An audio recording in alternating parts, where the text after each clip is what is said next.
How are you feeling 2.5 weeks out from this election? Betrayed, second-class citizens. We've been dehumanized. We're, I don't even know if I can use second class. I feel like we're almost third or fourth class citizens now.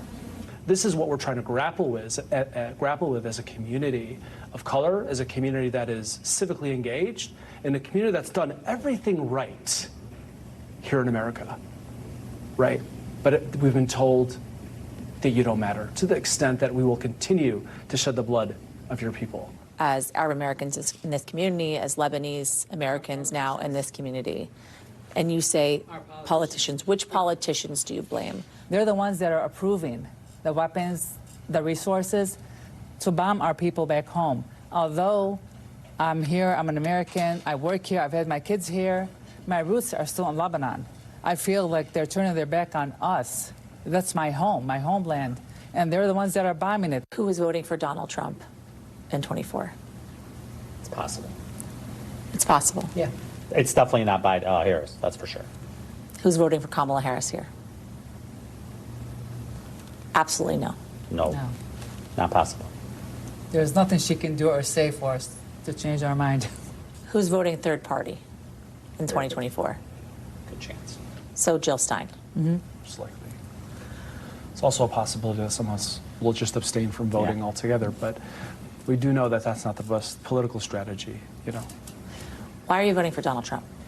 Because my main goal is to get someone who is actively funding a genocide out of office. Is your vote for Donald Trump a vote endorsing Donald Trump, or is it a vote against Kamala Harris? Against Kamala Harris. Donald Trump has said he will reinstate the Muslim ban. He said that last time. He's said that he wants Netanyahu to finish the job.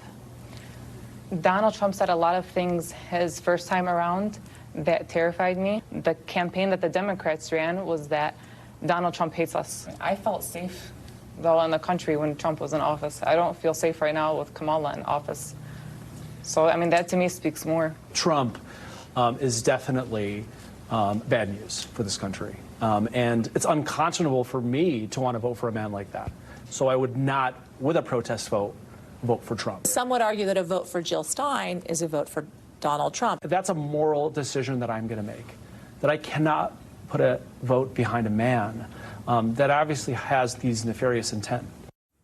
And I will say, as we put the story together, I was hard-pressed to find someone who was voting for Kamala Harris in the Lebanese community in Dearborn that would come on camera because of the fear of being targeted if they spoke out publicly about the way in which they wanted to offer their support. And they compare it to 2016, when folks were voting for Donald Trump at the time in their community and were not actually vocalizing it.